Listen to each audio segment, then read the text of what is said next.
మాఘమాసంలో వచ్చిన అత్యంత కీలకమైనటువంటి ఫెస్టివల్గా ఈ యొక్క సరస్వతీదేవి యొక్క జన్మదినంగా ఈరోజు మహాశక్తి జ్ఞాన సరస్వతిగా ఆవిర్భవించినటువంటి రోజును పురస్కరించుకొని ఈ యొక్క వైకుంఠం అనేటువంటి మా యొక్క ఓం శివశక్తి పీఠంలో ఈ జగద్గురు ఆదిశంకరాచార్య సౌందర్య లహరి అనేటువంటి ఒక మహా సంస్థానంలో వేయించేసి ఉన్నటువంటి ఈ జ్ఞాన సరస్వతి అమ్మవారి యొక్క దివ్య సాన్నిధ్యంలో అనేక మంది భక్త కోటితోటి ఇక్కడ ఈరోజు స్వామి అమ్మవారికి చాలా విశేషంగా అక్షరాభ్యాసాలని నిర్వహించడం జరిగింది.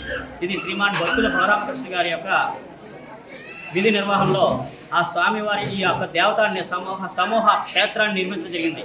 ఇందులో ఈ 10 సంవత్సరాల నుంచి కూడా ఈ 10వ సంవత్సరం వార్షికోత్సవాన్ని కూడా ఇవాళ జరుపుకోవడం జరుగుతుంది.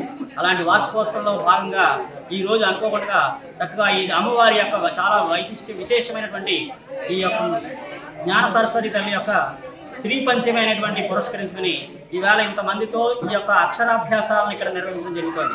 ఈ విధంగా సామూహికంగా ఈ భక్త కోటితోటి నిర్వహించేటువంటి ఈ సామూహిక అక్షరాభ్యాసం వల్ల ఈ సరస్వతి తల్లి యొక్క వైశిష్ట్యత ఏమిటంటే అనేక విధాలమైనటువంటి వాళ్ళ యొక్క పిల్లల యొక్క మనస్సంకల్పాలన్నీ కూడా సిద్ధించేలాగున, అలాగే అమ్మవారి యొక్క అనుగ్రహంతో వాళ్ళ యొక్క తలరాత సైతము కూడా అద్భుతంగా చక్కగా తీర్చిదిద్దుకునేటువంటి విధంగా భాసర, అలాగే వర్గళ్ళు తదితర కాశ్మీర్ జ్ఞాన సరస్వతి తల్లి ఉన్నటువంటి తదితర మహాక్షేత్రాల్లో ఏ విధంగా అయితే నిర్వహిస్తారో అలాంటి విధి విధానంగా ఈ యొక్క అమ్మవారిని ఇక్కడ సేవించడము, పూజించడము, ఆరాధించడము జరుగుతోంది.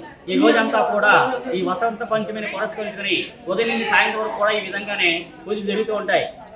అలాంటి విశేషమైనటువంటి పూజా సమయాన్ని ఈ దేవతా సాన్నిధ్యానికి వచ్చి అమ్మవారిని దర్శించుకుని ఆ యొక్క అమ్మవారి యొక్క శ్రీశక్తి అంటారు. అలాంటి శ్రీశక్తి మాత అయ్యంకారం, ఓంకారం, అయ్యంకారం, శ్రీకారం అంటారు. అలాంటి ఈ ముగ్గురు అమ్మవారి యొక్క విశేషమే మహాలక్ష్మి, మహాకాళి, మహాసరస్వతి.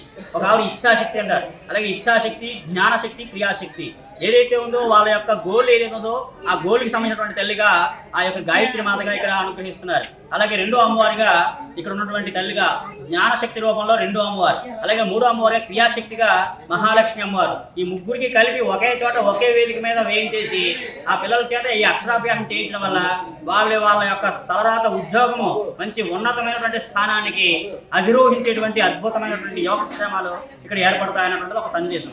అలాగే అమ్మవారి సరస్వతి తల్లి, అలాగే మహాలక్ష్మి తల్లి, ఈ ముగ్గురు అమ్మవారికి చెప్పండి ఇచ్ఛాశక్తి, జ్ఞానశక్తి, క్రియాశక్తి అంటారు. అలాంటి అమ్మవారి యొక్క వైశిష్ట్యం ఈవేళ వసంత పంచమిని పురస్కరించుకుని చాలా అద్భుతంగా స్వామివారి యొక్క అమ్మవారి యొక్క పూజలు జరిగాయి. తదుపరి ఇంకా ఆలయానికి ఇచ్చేసి ఇంకెవరన్నా ఉన్న దర్శనానికి వచ్చి సాయంత్రం వరకు చేసినటువంటి ఈ అమ్మవారి కార్యక్రమంలో పాల్గొని అమ్మవారి యొక్క అనుగ్రహాన్ని పరిపూర్ణంగా పొందాలని చెప్పి మా యొక్క ఆశ్రమం తరపున, మా యొక్క పీఠం తరపున, మా యొక్క శ్రీమాన్ భక్తుల బలరామకృష్ణ గారి యొక్క ధన్యవాదాలు తెలియజేస్తూ మా యొక్క జై శ్రీమన్నారాయణ.